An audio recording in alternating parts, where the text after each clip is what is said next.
Do you ever wonder where those police sirens were going yesterday? What new hotspots are gaining attraction? Or what about when is the old Starbucks on Hanley and Wydown gonna be replaced by something? Well, then you're in the right place. Welcome to the Clayton News Network.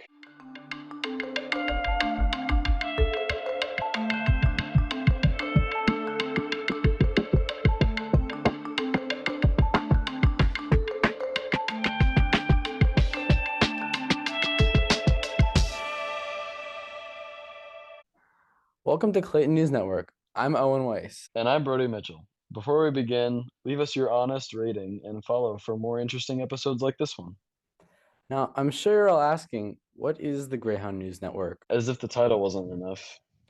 Well, to answer your question, it's a news network that focuses on news specifically relevant to Clayton citizens, Exactly. We make new episodes every 2 weeks.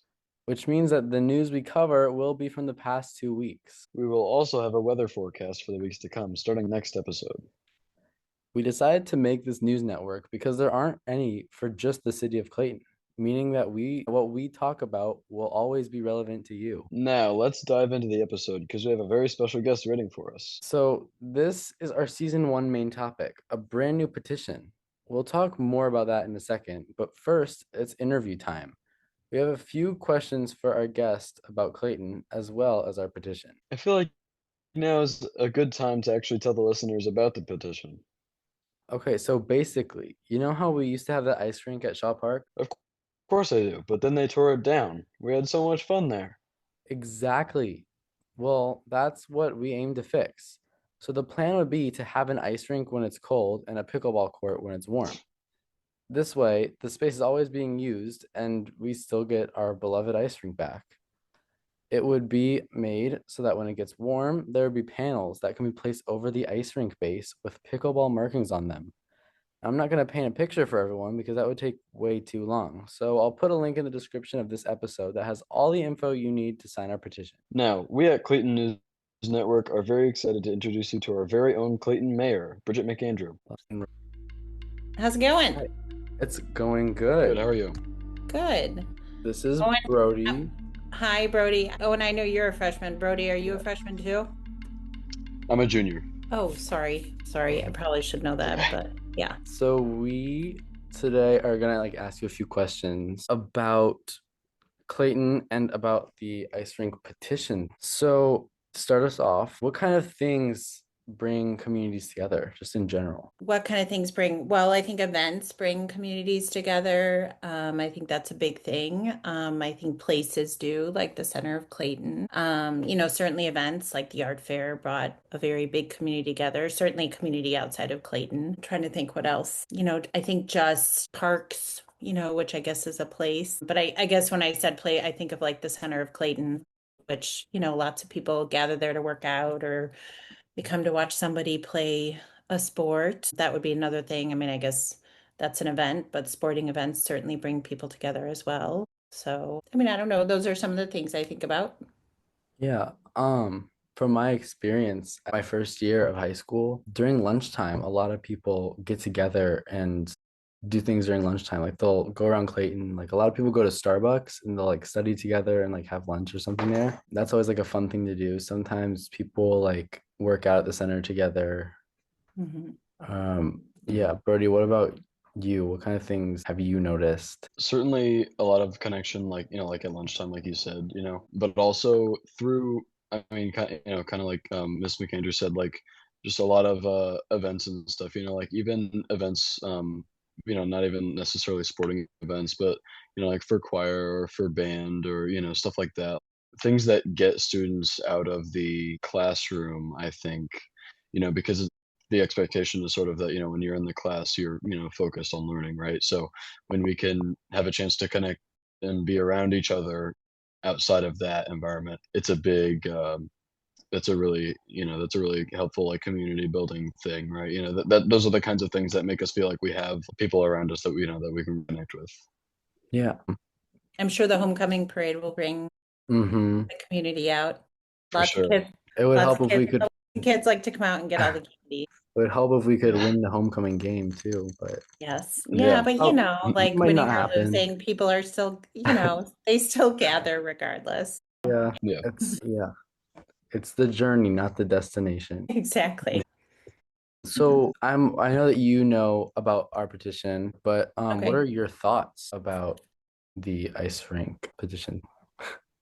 So you and I have talked about the fact that the city and by, the city, I guess I mean the Board of Aldermen and really our staff has decided that we can't rebuild the ice rink the way it looked.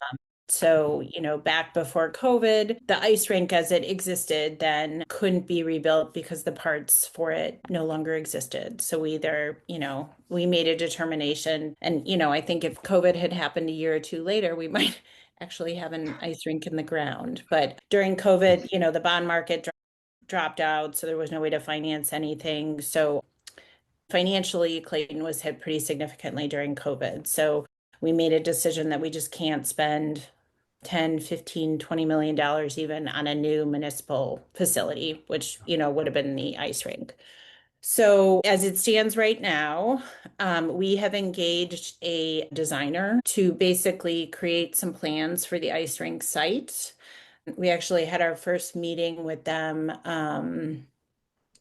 like last week. And I think as it stands right now, I mean, they'll come back to us with plans, but we've kind of given them some direction that it will, take the whole current ice rink site, so the slab, potentially incorporate the Century Garden, which is the area in between the pool and the ice rink. So there's a sculpture there, if you guys know. So that area, which is called the Century Garden, the ice rink slab, and then probably potentially there's that single tennis court that people use to the west of the ice rink that people will use sometimes to hit a ball if you're by yourself. So there's, it's going to be a pretty big site, not a huge site, but I think the idea is that we'll have some pickleball courts because I don't think pickleball is going away. And I think people like playing, I mean, my kids like playing pickleball too, but people across generations seem to really like pickleball. So pickleball, probably some flexible event space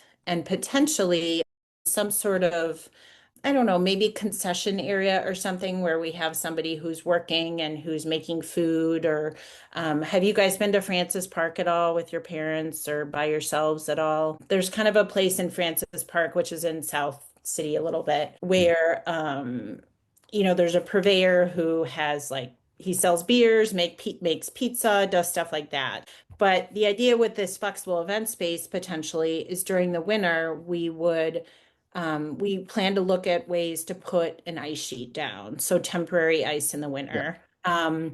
There wouldn't be a cover on it or anything, which, you guys both know what our St. Louis winters look like. It could be like, Turns like a five pool the degrees next one day. day and 55 the next day, so it'll probably only be, again, it's not like we've contacted anybody about this because we're just in the very beginning stages of this, but maybe you have temporary ice in like mid-December to mid-February or something like when you really looked at what the coldest months of the Yeah. year are. So that's kind of where we're at right now. So we're in the very beginning stages of designing that site out. So, but we have told the consultants that putting that temporary ice in the winter is a goal of ours right now. And then how we do that and once we look at, how much something like that would cost is something that we would determine down the line. So did I answer your question? Yeah. So how would the space, if in the future an ice rink or whatever it's gonna be, how would it like benefit the community? Well, I think, we heard throughout our comprehensive plan, which we finished, gosh, about a year and a half ago now, which is, where we looked at land use throughout the city. We kept hearing from people that they wanted not only a more vibrancy downtown, so in downtown Clayton, just more things for people to do, Yeah. but I think people also just are craving a little bit more social infrastructure, like Mhm. places for people to gather.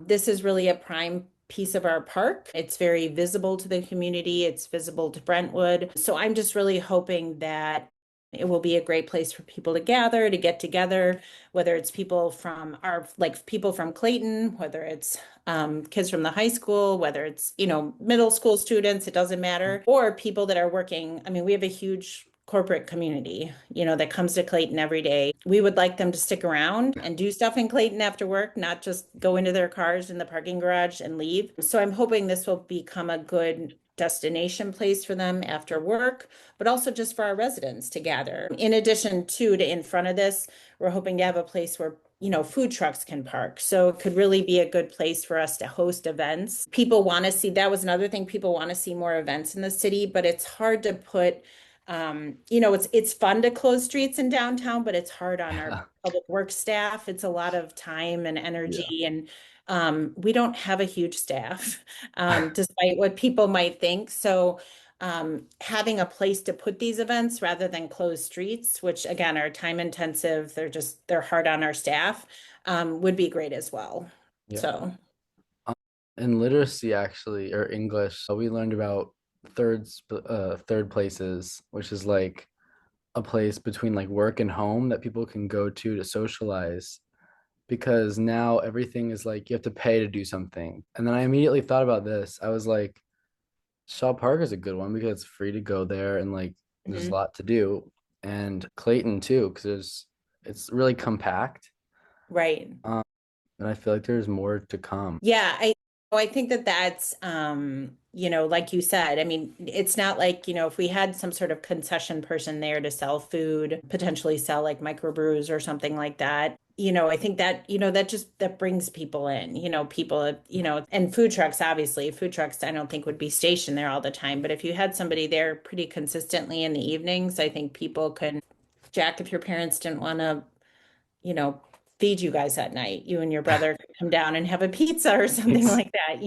But it would be, I think it is. It's just a way, like you said, you don't have to pay to go to the park. I don't think they'll be giving pizza away for free. But I mean, and the weather is mostly really nice in St. Louis, so I think for many months of the year, people can be outside and enjoying the park, and it'll be sandwiched between the tennis center, sandwiched between the pool in the summer. The playgrounds are not far away, so it's great for people with younger kids who still want to be able to use Treetop or the other playground that's closer to Forest Park Parkway on the south side of the parks. Yeah. When you say when you're talking about the flexible event space, do you think that's the kind of place that like local musicians, like for Mhm. example, like student musicians at Clayton High School or at other, local high schools, like is that the kind of place that we could set up like our own, like music events if we wanted to? Yeah, I mean, I think that's certainly something worth talking about. If you guys wanted to do something where you had bands from other high schools or, for one night, I think that'd be great. Yeah, I mean, I think that's a neat idea, because in addition to like an ice rink in the winter, in the summer or maybe like around the holidays, we'd have a winter market outside. Or during the mm, summer, yeah, you might have people enjoy Shakespeare in the streets. You could have like a theater group mm. come in, or you could have singing groups or bands come in, like on a temporary basis. But yeah, I think that's a great idea.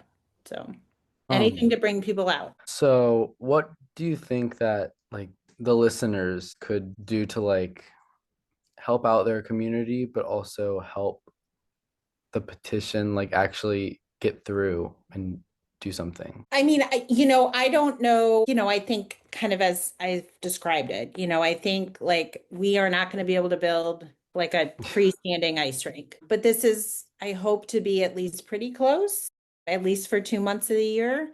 Also, I would hope that it would be exciting I know there's not a lot for high school students to do. I mean, you guys are kind of in this difficult time period where you're, you're obviously too old to play on playgrounds, and there's not always a basketball game to go to or a football game, or I don't think people really let you guys in much to like clubs and stuff, so I would hope that a place Mhm. like this would maybe be a gathering place, or Brody, like you talked about, some place where you could host student bands for an evening or something like that. So I would just hope that it would be a good place where people could gather, because I don't think you're necessarily saying to your friends, let's go meet at Shaw Park. But if there's a place to sit or a place to get something to eat in the evenings, that might be a little bit more appealing. So even when there's not an ice rink there. So So I think you already answered this, but like what are the designers planning on filling in those spaces with? Because I know you said pickleball and like food trucks, but like yeah. what stuff that's like relevant to like teens kind of? Yeah, I mean, I think, like I said, potentially the temporary ice in the winter. Um, it will be, I don't know, maybe you guys don't like to play pickleball. I mean, sometimes I hear of people playing pickleball who are your age. I mean, I know Jack will sometimes go play. My son will, not your brother, Owen. My son will go play pickleball. I know Anna Brody. I don't know if you knew Anna, my older daughter. I knew she went and played pickleball sometimes with friends. So, um, I would hope that would be appealing, in a space where people can go and sit. I mean, I hope that, some of the area, the flexible event space will be programmed to do stuff. I mean, it'll probably be built around food and drink, and I don't mean necessarily alcohol, but things to, like whether it's Mhm. like soda or I don't know, some place where people can go and gather. I mean, ultimately, you guys just want to be with your friends and be somewhere probably other than, and your parents probably want you to be somewhere other than maybe their basement all the time. Uh, yeah, I think it's just, a place for people to go. And if pickleball is not your thing, it's a gathering place. And I hope at times will be an event space for people to go and do stuff, whether that's ice skating, whether that's a winter market, whether that's to go listen to music, whether that's to listen to like choir groups or Shakespeare, if that's your thing, a theater group or something. All right. Well, I think it's all of our questions. I want you guys to be more involved in what's going on in the city, at least interested in it. I think you guys know, or oh, and maybe you don't, but there's a Mayor's Youth Advisory Council. I'm sure Brody does, and the idea is to get people interested in local government so that as you guys get older, you get involved and participate in local government, even if that's just to make sure that you guys vote. So you don't have to like be on your board of aldermen or city council, but I think a lot of what happens in where you live happens at the local government level. So I like Mhm. to think that, if you guys are exposed to it early on, that you'll, participate and get involved in your local government as you get older. Yeah, So that's always cool. feel free to reach out. So All right. Well, thank you so much for joining us today. you are very welcome. All right. All right. Thank you. Have a good night, guys. All right, you too. Bye. Thank you, you too. Bye. Before we wrap this up, we have a challenge for all of you. Find a way to make a difference in your community and actually do it. Also, drop a comment and tell us what you did, and maybe you'll even get a shout out next time. Thanks for tuning in today to Clayton News Network. Do us a solid, give us your lovely rating, and follow us so that you know when we drop another episode. Bye, Bye, everyone. everyone.